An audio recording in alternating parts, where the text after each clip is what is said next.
Good evening. My name is Shelley Sweeney, and I'm the head of the University of Manitoba Archives and Special Collections. The University of Manitoba is located on the original lands of the Anishinaabe, Cree, Ojibwe Cree, Dakota, and Dene peoples, and the homeland of the Métis Nation. On behalf of the University of Manitoba Archives and Special Collections, the Slavic collection of the Elizabeth Dayfo Library, the Department of German and Slavic Studies, and the members of the J.B. Rudnyckyj Distinguished Lecture Organizing Committee, I would like to welcome each of you to the 26th Annual J.B. Rudnyckyj Distinguished Lecture, with our esteemed guest speaker, Mr. Borys Tarasyuk. The funding of this lecture is made possible through the generosity of the J.B. Rudnyckyj Endowment Fund, in which one of the terms of the agreement is that an annual lecture be given that will bring to Winnipeg an internationally acknowledged scholar to speak on a topic of interest in Slavic and/or East European studies. The endowment was established in 1992 by Dr. Yaroslav Rudnyckyj, who in 1949 was appointed the first head of the University of Manitoba's newly created Department of Slavic Studies, a position that he held until his retirement in 1977. In 1994, the annual J.B. Rudnyckyj Distinguished Lecture Series was launched, and since then, the lecture series has brought several noted speakers. Among them, Chrystia Freeland, former Deputy Editor of the Financial Times and current Canadian Minister of Foreign Affairs, noted Canadian journalist Victor Malarek, and prominent author and historian Timothy Snyder.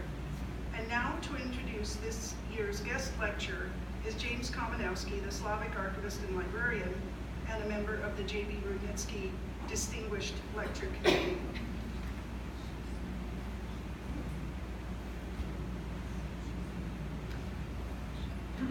The Honorable Borys Tarasyuk is a diplomat and politician who twice served as the Minister for Foreign Affairs of Ukraine in 5 governments under 2 presidents from 1998 to 2000 and 2005 to 2007. From 2011 to 2015 and since 2018, he has been the co-president of the Euronest Parliamentary Assembly and served as its vice president from 2015 to 2018. In 2001, Minister Tarasyuk founded the Institute for Euro-Atlantic Cooperation and has served as the chairman of the board of its magazine, Euro-Atlantic.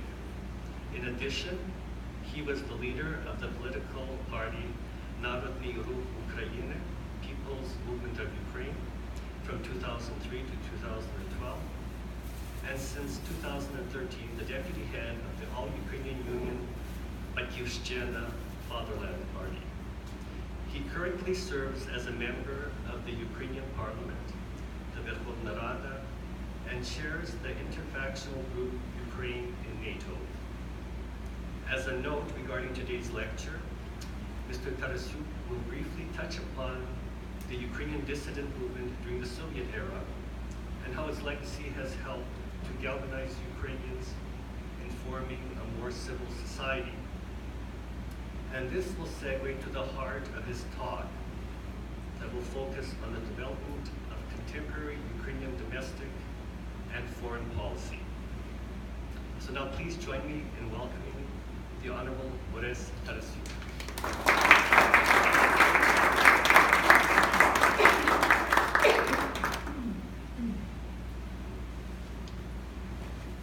Thank you for the presentation. Good evening to everybody. It's my pleasure and honor to be here, and I would like to express gratitude to the Rudnyckyj Committee for inviting me to this event.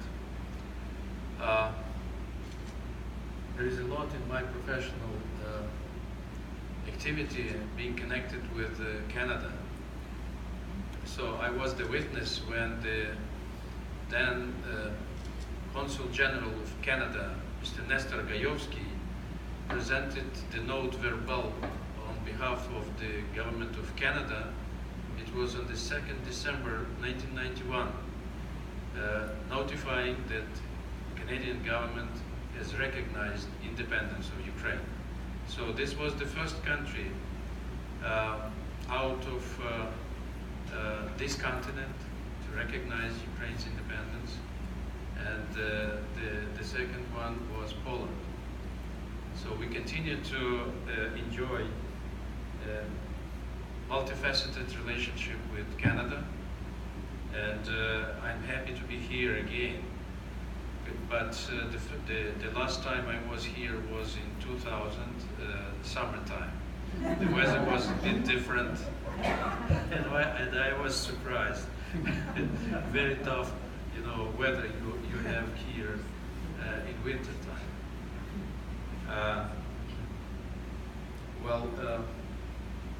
A lot has been done since the restoration of independence of Ukraine back in 1991 and in Ukrainian Canadian relationship.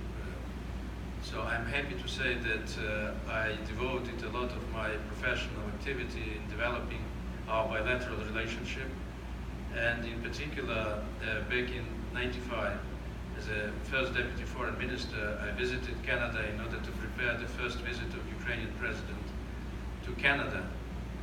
So, and I think that this relationship helps us to understand who is the friend and who is helping us in reality. So Canada is helping us, especially during this crucial time of Russian aggression and the war with Russia, so which crossed the line of 5 years already. And talking about the assistance of Canada, we are enjoying the assistance of military experts from Canada in training our military. So this is a very valuable support we are enjoying at this period of our history. And we are grateful to Canada, to Canadian government, to the Canadian people. Also, we are happy to speak about the Ukrainian community in Canada, which is a great community which helped a lot from the very beginning of restoration of independence of Ukraine. I remember pretty well that the first premises of Ukrainian embassy in Ottawa were made as a gift by Ukrainian community. So, and we have to remember this. The second premises in Ottawa for the purposes of Ukrainian embassy also were provided by Ukrainian community of Canada. So we value greatly the outstanding role and position of Ukrainian community in Canada, helping Ukraine, especially the very first years of our independence. Now I would like to switch to a topic suggested by the Rudnyckyj committee.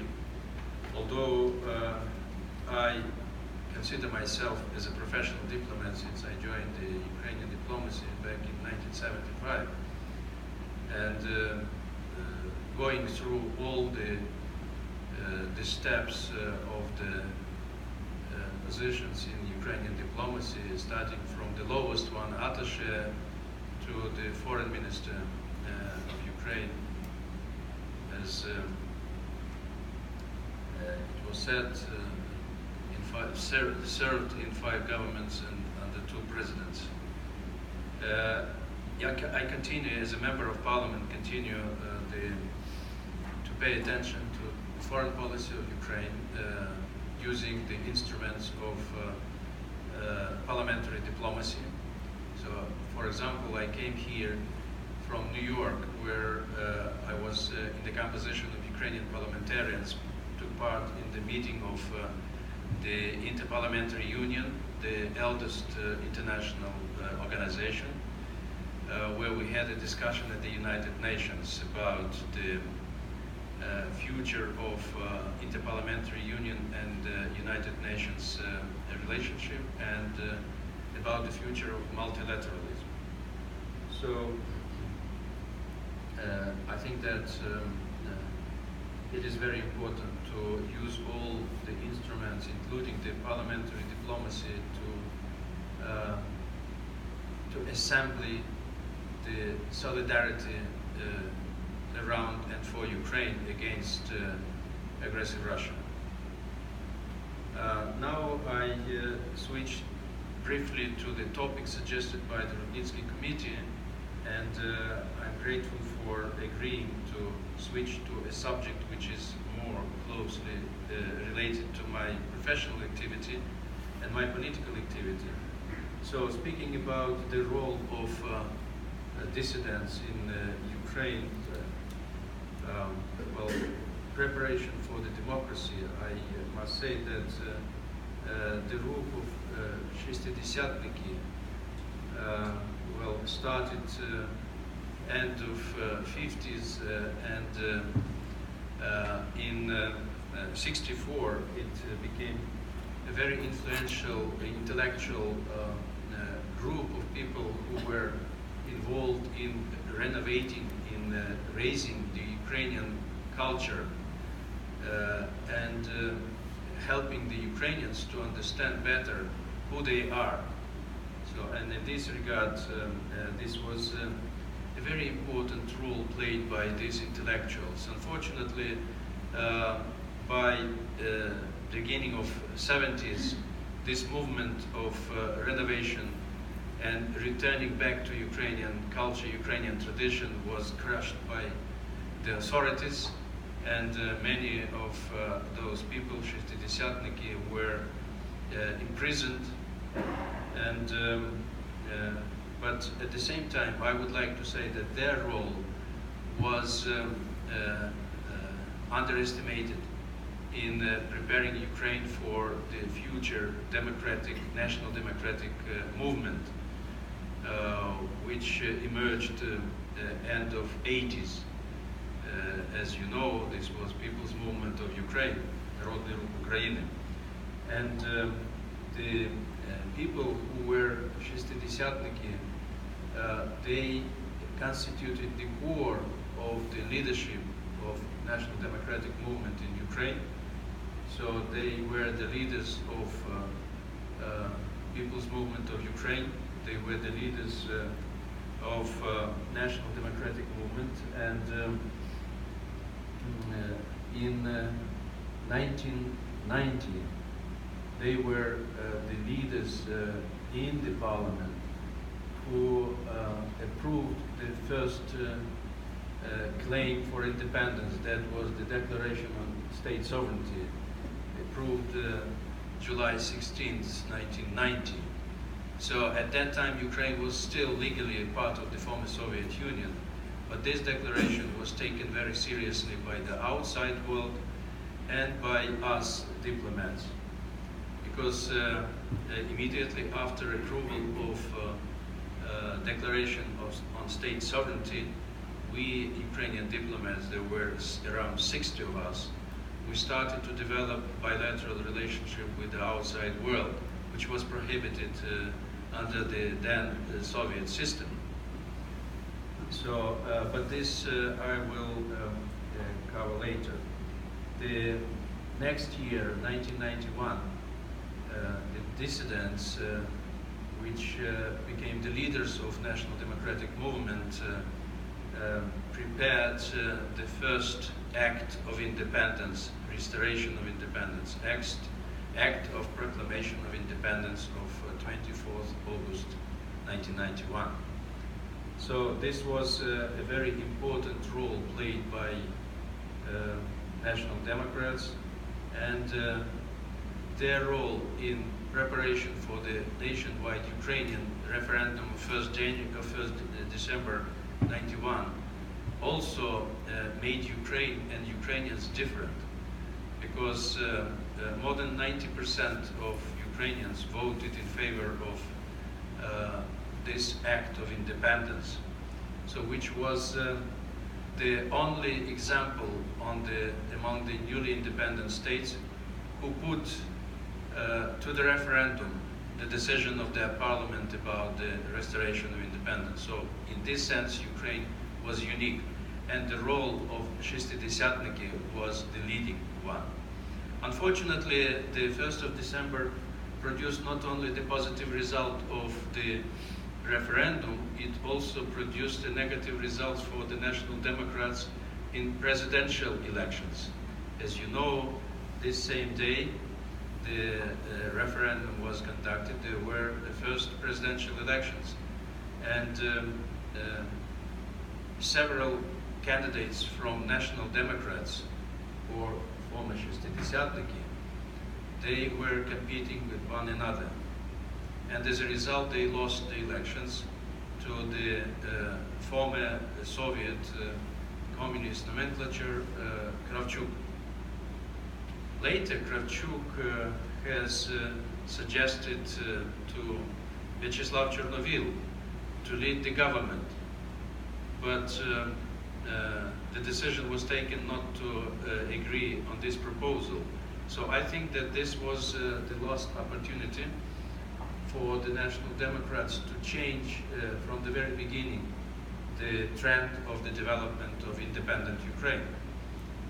Of course, you know, a lot has been done, but the authorities, the then new authorities of Ukraine, they were afraid of the raising popularity of Vyacheslav Chernovil, who at that time, since 1993, converted what was the National Democratic Movement, People's Movement of Ukraine, into a party, Народный Рух Украины. And since that time, Народный Рух Украины, under the leadership of Vyacheslav Chernovil, started to gain more and more support. And the authorities at that time, under Kuchma, they were afraid of National Democrats, and they did everything to eliminate National Democrats as main rivals. As a result, Chernovil was killed in '99. Well, still, the story has not been completed from the legal standpoint. So we, in Народный Рух Украины, we are of the opinion that he was killed by the authorities. Now, about the lesson learned, why the National Democrats, or dissidentniki, did not succeed, did not lead the nation. Because they were divided, they were competing with one another, and they lost the opportunity to lead the country. So nobody knows where Ukraine and how Ukraine would develop under the leadership of dissidentniki. I can only guess that Ukraine might be absolutely different. There will be no oligarchy. It will be definitely, it would be a democratic state, but unfortunately it didn't happen. And National Democrats lost the momentum and their influence in the Ukrainian society, including today. Now, with your indulgence, I would like to proceed with a short overview of the internal developments of Ukraine through these years of independence. I am of the opinion that Ukraine, the domestic policy, may be compared to the sinusoid-like curve with its ups and downs, depending on who is in power and who was pursuing what. And in this regard, I would like to say that the independence started with the rise even under Kravchuk, because there was the opportunity. The outside world was perceiving newly restored independence of Ukraine as the opportunity for the great nation to enter the family of democratic nations in Europe. So let me remind you that Ukraine emerged as the biggest territory-wise country in Europe and as the 5th biggest population-wise country. According to the estimates and analysis of one of the leading banks in Europe, Deutsche Bank, Ukraine has started with the best positions economically wise. But unfortunately, these positions were not implemented, and gradually Ukraine lost the possibility and even the potential which was accumulated during the Soviet time in Ukraine until the independence.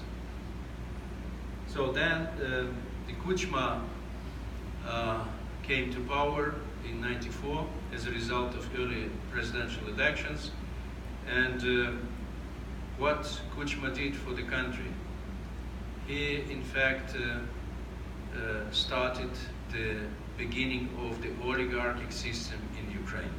So this was and still is very negative implications on domestic policy and foreign policy of Ukraine. So this period of Kuchma led to the crisis, political crisis of 2004, when the authorities were trying to falsify the elections of the president, trying to, through the falsification, to give the position to Yanukovych. And you know, the people didn't allow this to happen as a result of nationwide protests, which were referred to as Orange Revolution. So Orange Revolution succeeded as a result of the massive protests by the people. And these protests ended with the resolution of the internal conflict and recognition of Yushchenko victory over Yanukovych in 2004. So this was the window of opportunity for Ukraine internally and externally.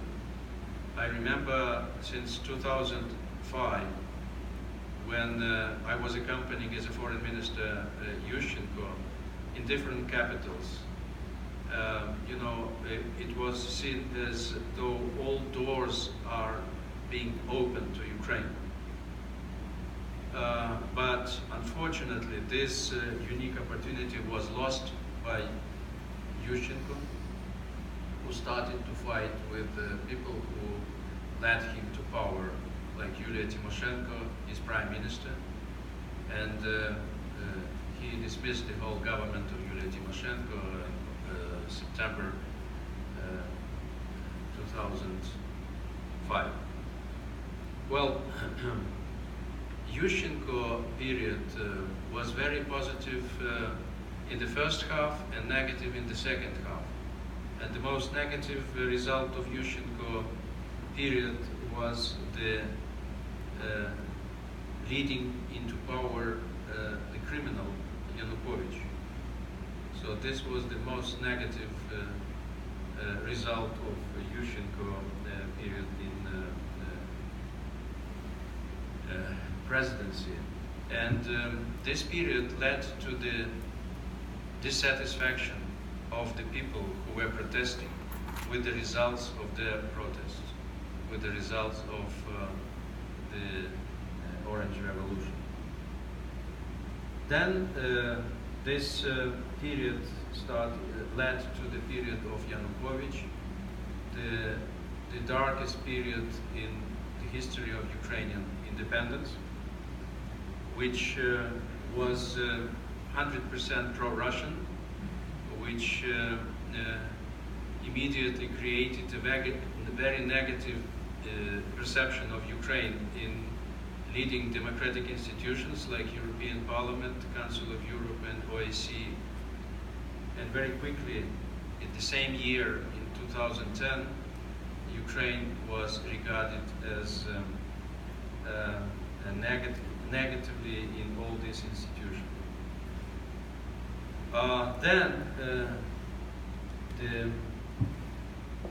The mass protest initiated by the young people in 2013 because of the decision of Yanukovych and Azarov government not to sign the association agreement led to the longest protests, which was referred to as Revolution of Dignity, or Euromaidan, which lasted almost 3 months, and which ended with the mass killing of the protesters. Recently, we have marked the 5th anniversary of the killings in the Maidan of Ukrainian protesters, of Nebesna Sotnya, and 5th anniversary of the beginning of Russian aggression against Ukraine, which started on 20th of February 2014.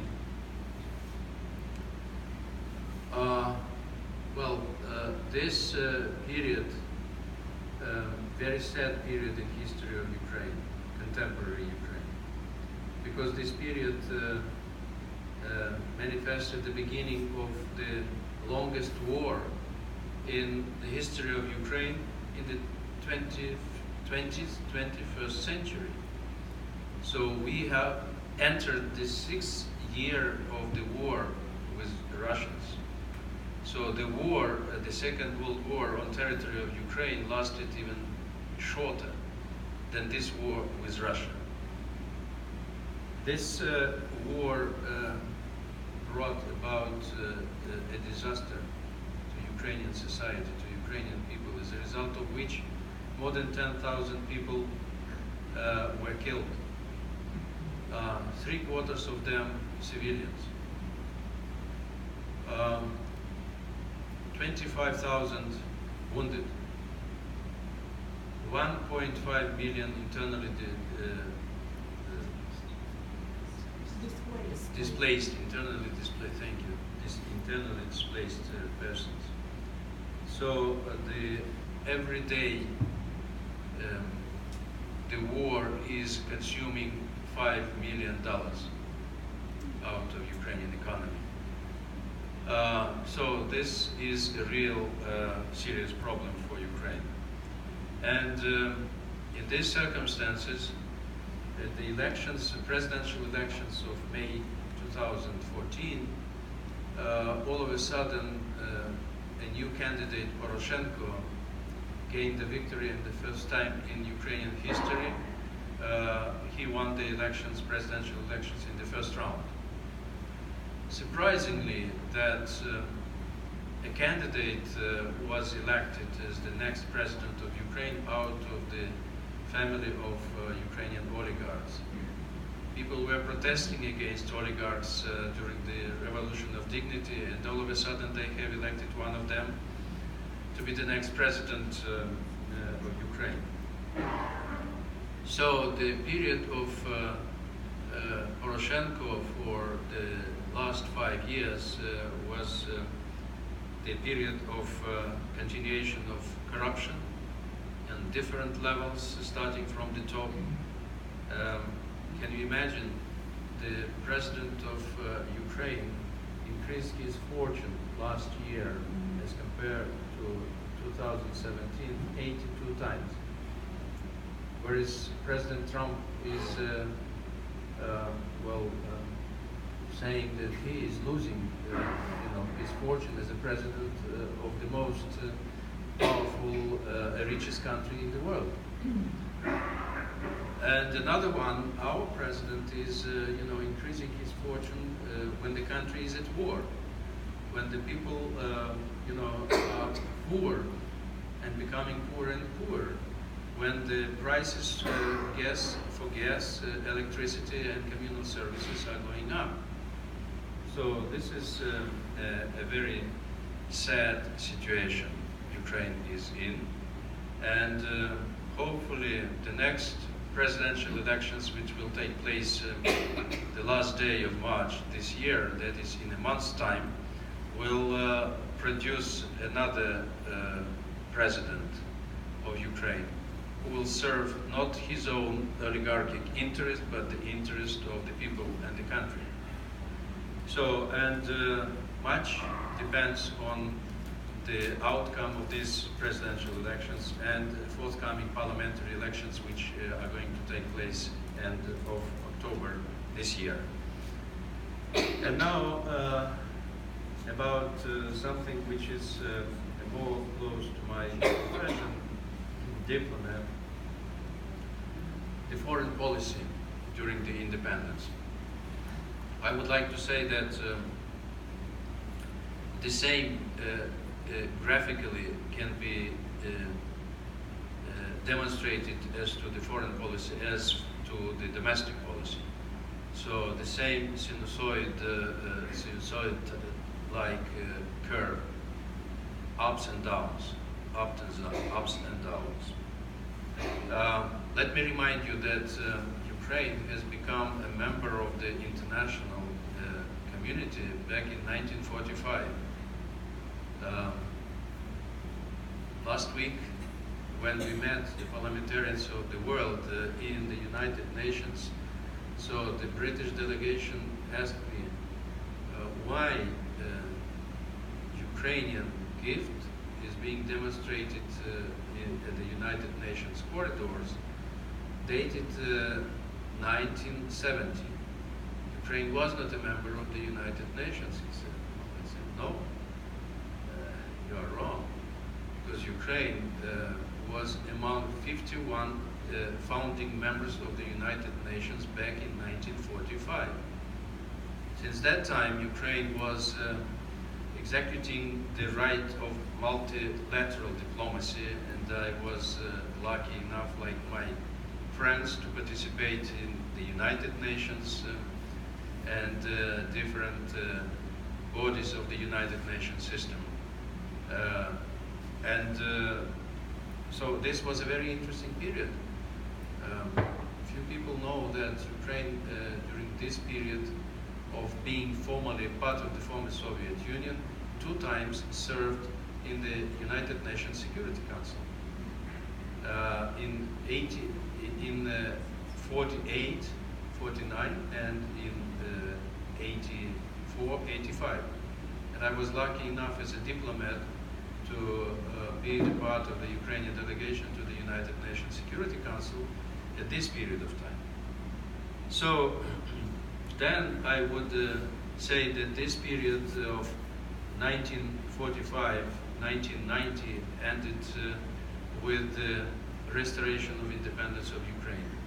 And the Ukrainian diplomacy and Ukrainian foreign policy started not with the independence of Ukraine. That is not immediately after 24th August 1991. It started early, as I referred to, immediately after the adoption of Declaration on State Sovereignty, when we started our bilateral relationship, being still a part of the Soviet Union with Hungary, with neighboring Hungary, with neighboring Poland, then later Germany, and by the time of the adoption of Act of Independence, we have a very well-developed relationship with many countries in the world. So, and the new period of Ukrainian foreign policy started in '91 after the Act of Independence was confirmed at the all-Ukrainian referendum. And since that time, we Ukrainian diplomats were busy in advocating for the recognition of independence of Ukraine, which started immediately, as I told you, with Canada and Poland, first countries, and then every day brought us a very positive news about the new recognition.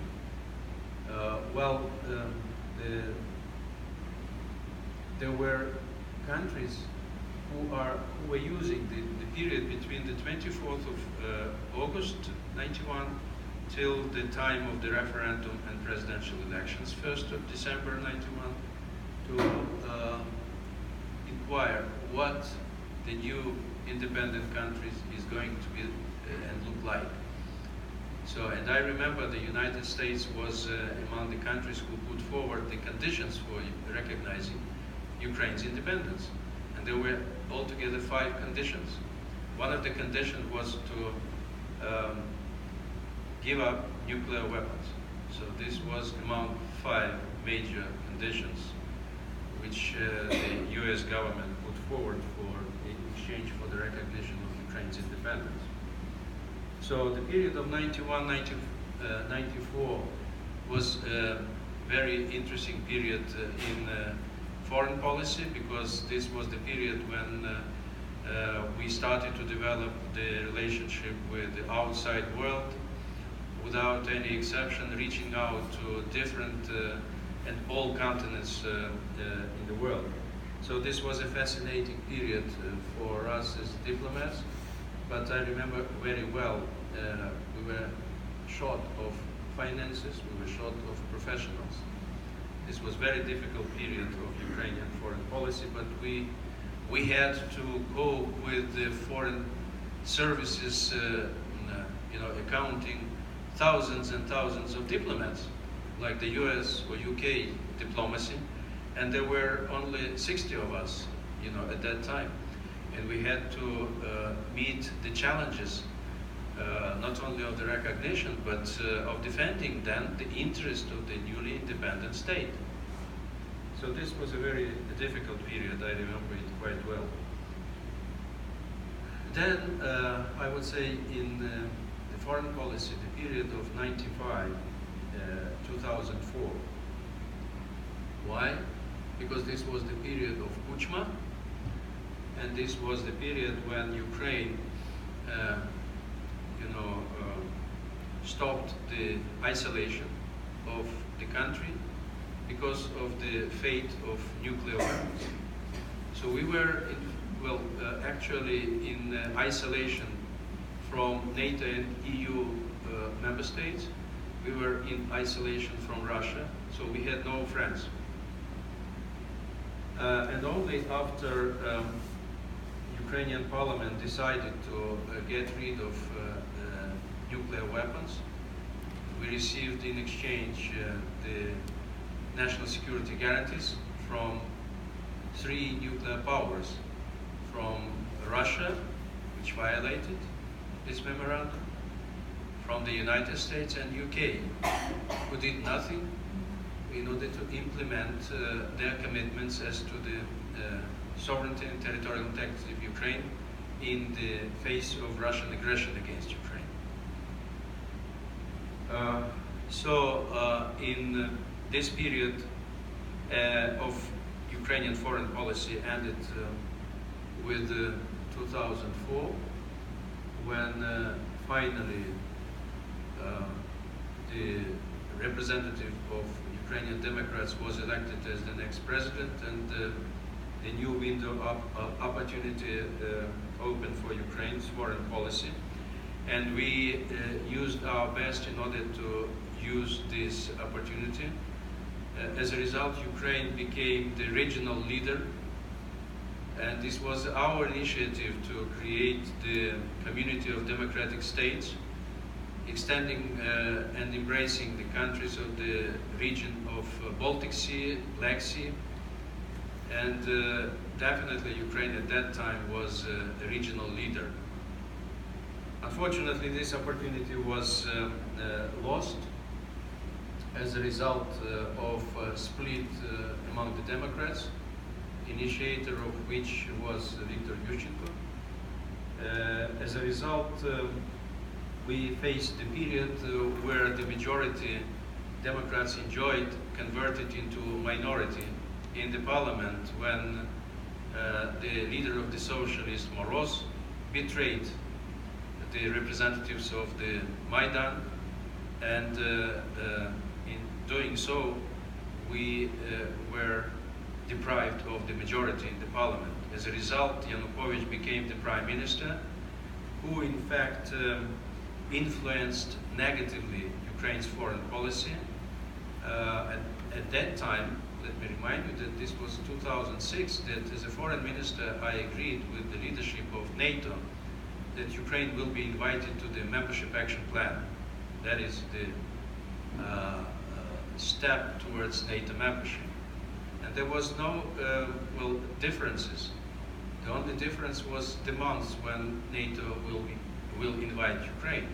But at that time, Yanukovych came to Brussels on 14th, 2006, and said to the highest body of NATO, that is North Atlantic Council, that Ukrainians are not ready for NATO membership, for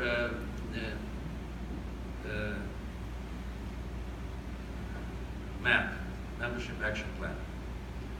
So, and thus destroyed what was achieved by myself and my colleagues in the government and in diplomacy.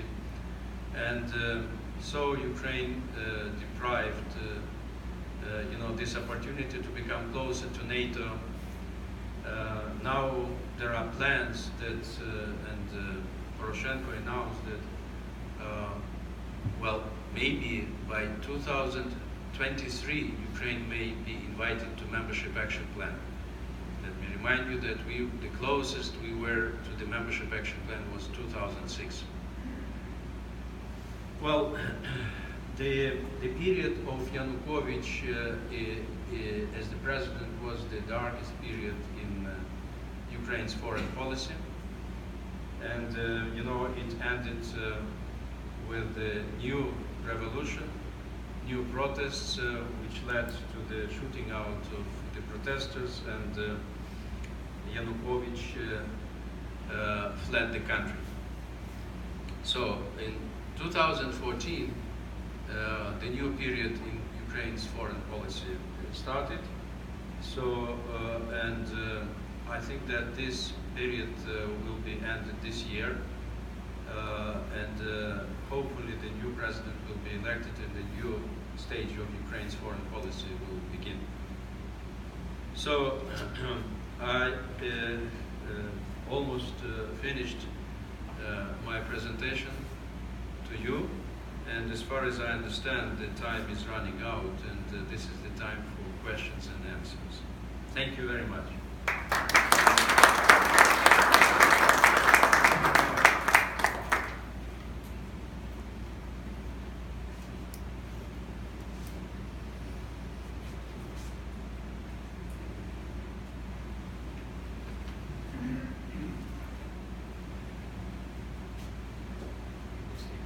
Sure.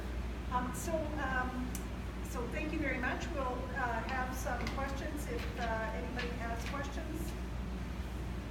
Yeah, thank you for your presentation. Could you explain what you mean or what was understood by security guarantees by the Budapest Memorandum? Was it the expectation of Ukraine that the Western powers would actually come physically, militarily to the defense of Ukraine when its integrity was violated by Russia? Because you said they did nothing. And I'm wondering what the expectation under that memorandum was by the Ukrainian side.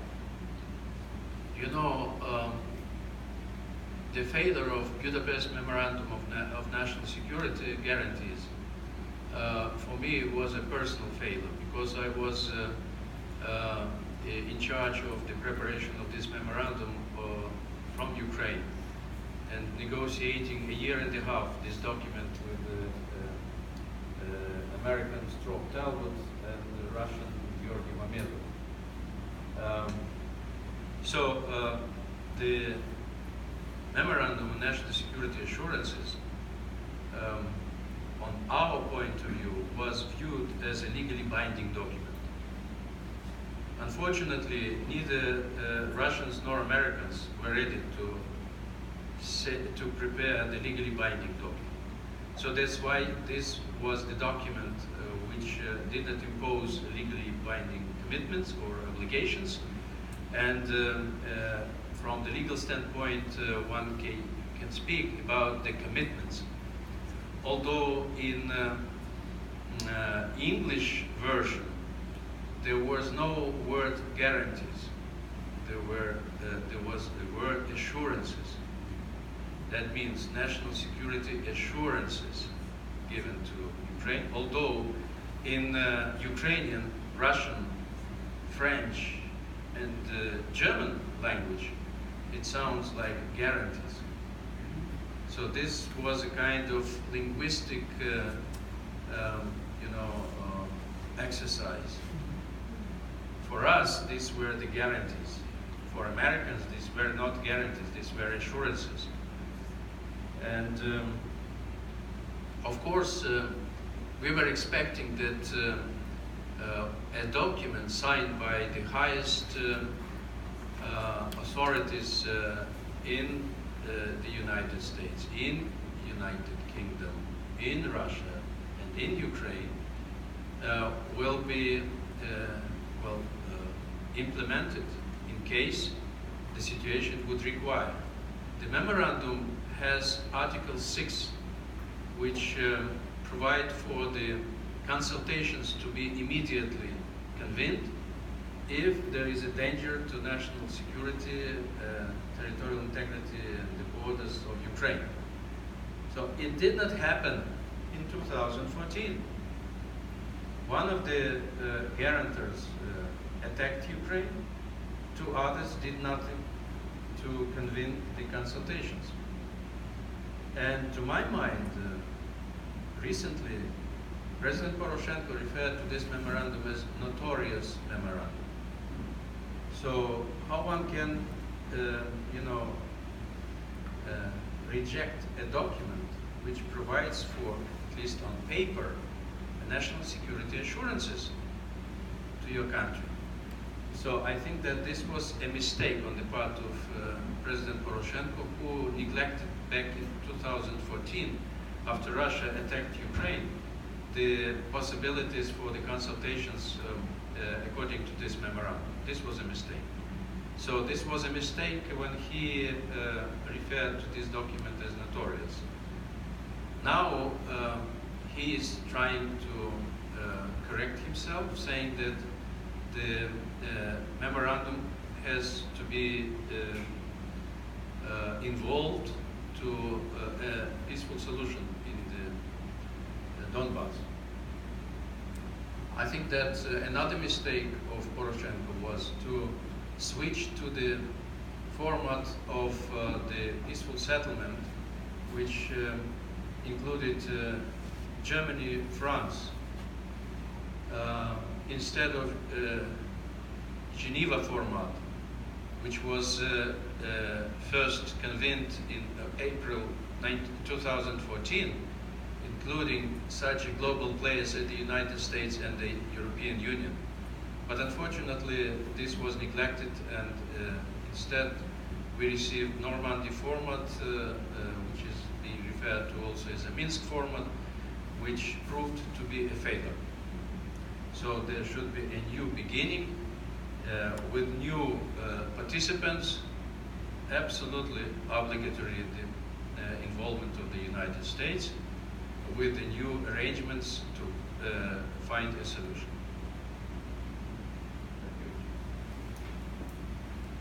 In your talk, you mentioned the oligarchs, and also that the political and military situation in Ukraine is very traumatic. Mr. Freeland, in her book, The Plutocrats, stated that there are more oligarchs in Ukraine and Russia than there are in all of North America combined. And also, in the Panama Papers, they wrote that corruption out of 180 countries in Europe, North America, South America, the Mideast, Africa, of 180 countries, Ukraine was the most corrupt. Now, I don't think that if the political and military situation is traumatic, corruption is going to help them solve any of the problems. Now, my question to you is, what steps do you think could be taken to eliminate this disastrous corruption situation in Ukraine? I think I read just yesterday in one of the papers, they said, well, Ukraine is no longer the most corrupt.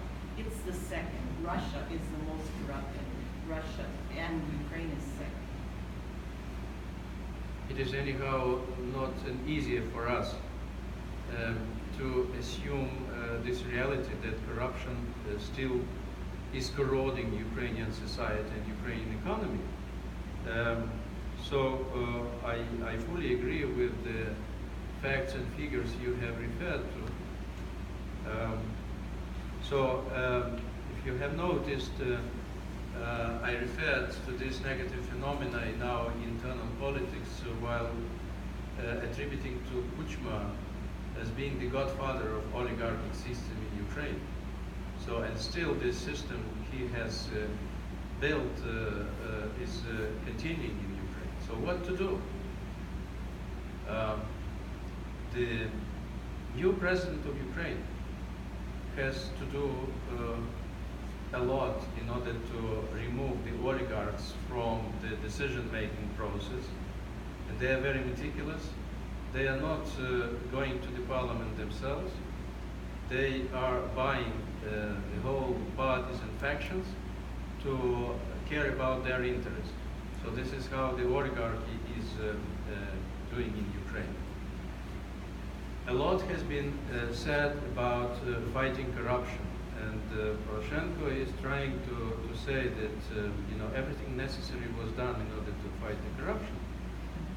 Let me remind you that he began his presidential term promising to end the war in 2 weeks and promising to put in jail 3 of his friends, like the president of Singapore, Lee Kuan Yew, suggested. He did nothing to stop the corruption, and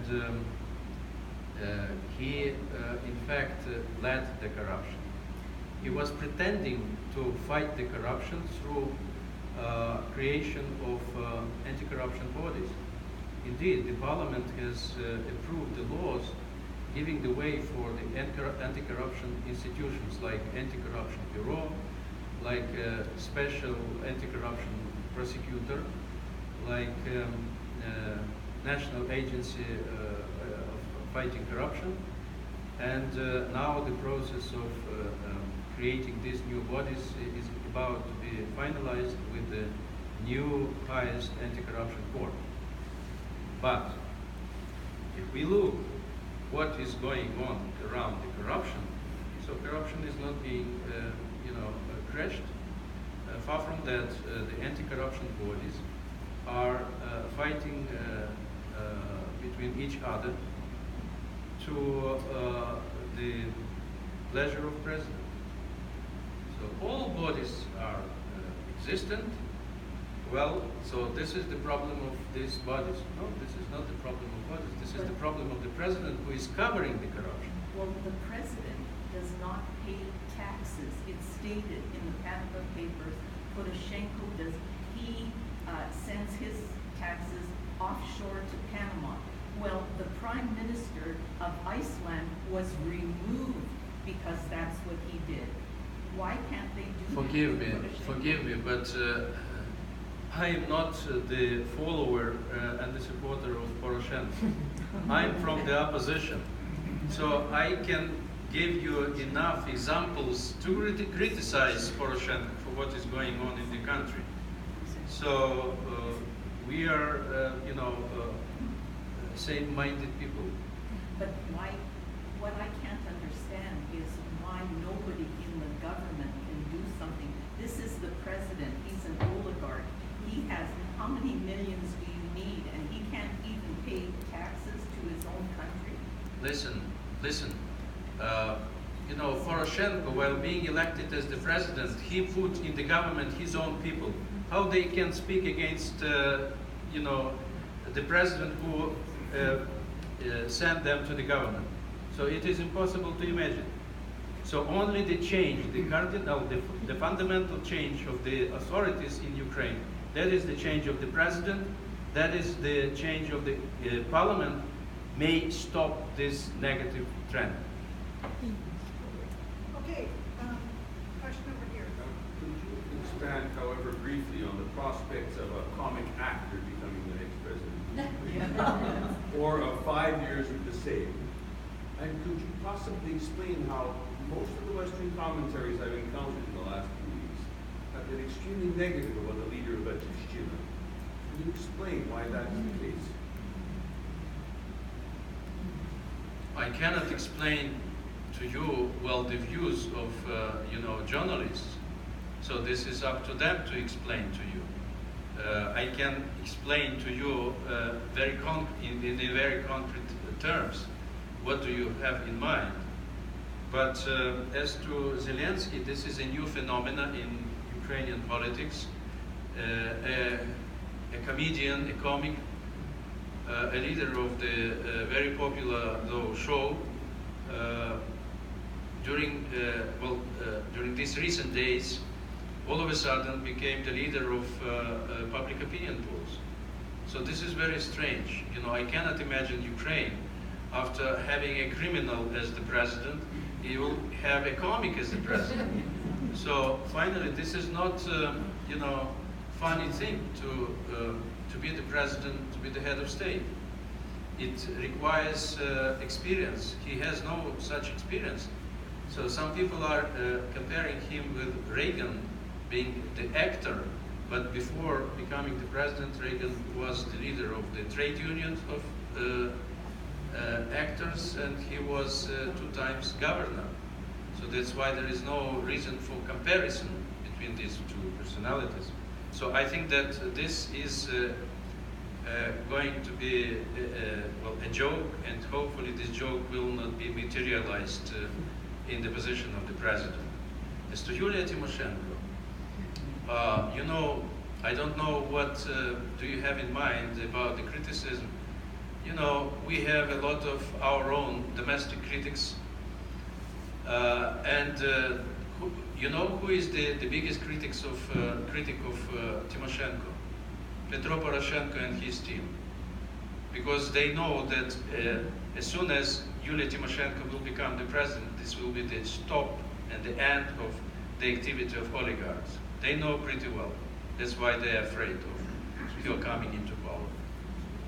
You have a question at the back? Thank you very much for your presentation. I have a question about the current state of Canada and Ukraine bilateral relations. Given your membership of the Foreign Affairs Committee, your experience as a diplomat.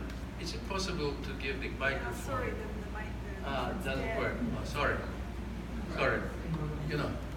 I'd like to ask a question about the current state of Canada-Ukraine bilateral relations. In your opinion, what is the most problematic issues holding back a stronger relationship between the countries?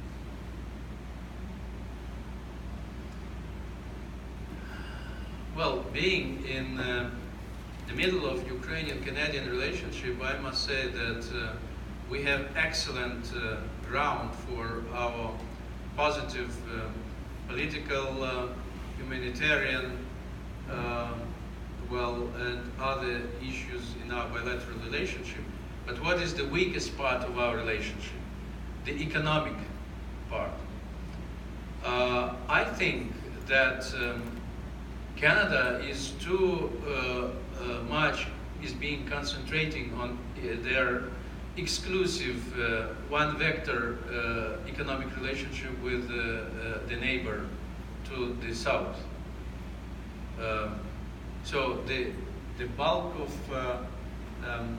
Canadian foreign trade lies with the United States. And Ukraine cannot be compared as a trade partner with the United States. We don't have such ambition. But at the same time, it seemed to me that the weak part of Canadian policy is the over-dependence on one major trade partner. So this has to be diversified, as we, by the way, did in Ukraine. So before 2013, Russia was the biggest trade partner for Ukraine. Now, the European Union is the biggest trade partner for Ukraine. 42% of our trade is with the European Union. So the the war helped us to learn the lesson. I think that this is the weakest part of Ukrainian Canadian relationship. The rest is excellent. Okay. So I think we'll stop there, and certainly if you have any further questions, you can certainly approach our speaker. But I'd like to take this one more opportunity to say thank you. That was highly enlightening for us to hear the inside story, so to speak, and we really appreciate your coming here. So thanks very much.